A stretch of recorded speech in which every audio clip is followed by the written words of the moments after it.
Hello everyone, good afternoon. আমি পিঙ্কি। আজকে আবারও একটা মিনি ব্লগ নিয়ে চলে আসলাম তোমাদের কাছে। কেমন আছো তোমরা সবাই? আশা করি তোমরা সবাই ভীষণ ভালো আছো। আর আমি তো আরো ভালো হয়ে গেলাম যখন বাইরে বেরিয়ে দেখলাম এত সুন্দর মিষ্টি মিষ্টি হাওয়া দিচ্ছে এই গরমের মধ্যে।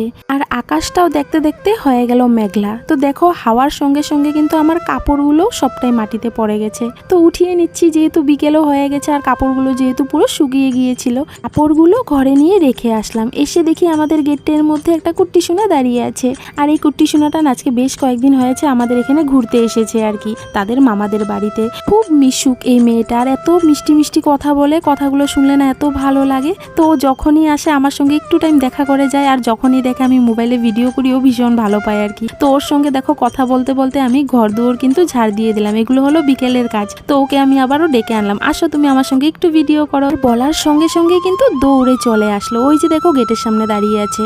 আর আজকে তো সত্যি আমি ঝাড় দিতে গিয়ে তো অল্পর জন্য মালামাল হয়ে গিয়েছিলাম। রাস্তাতে দেখি 200 টাকা পড়ে আছে। টাকাটা দেখার সঙ্গে সঙ্গে আমার না কত স্বপ্ন সন্ধ্যায় ভালো ভালো টিফিন করব।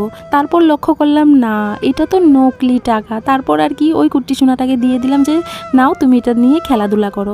আর এই কথা বলতে না বলতে আমাদের পাড়ায় চিল্লাচিল্লির আওয়াজ। তো আমি জানতে চাইলাম কি হলো, তখন শুনলাম নাকি কার ঘরে সাপ ঢুকেছে। তখন আমি লগে লগেই আর কি এসে ঘরের মধ্যে ফেনাইল ছিটিয়ে দিচ্ছি। আর আমি জানি নিশ্চয়ই এটা আমাদের ঘরে এসেই উঠবে। আর ঠিক ঘরে এসে দেখি কেলের অতিথি এসে হাজির। তো দেখে এখন আর এতটা ভয় লাগে না, যেহেতু দেখে দেখে অনেকটাই অভ্যাস হয়ে গেছে। তো এদিকে সাপটাও বেরিয়ে পড়লো, আমিও বাইরে বেরিয়ে পড়লাম, যেহেতু বাইরে অনেক সুন্দর মিষ্টি মিষ্টি হাওয়া দিচ্ছে। তো চলো আজকের মতো টাটা।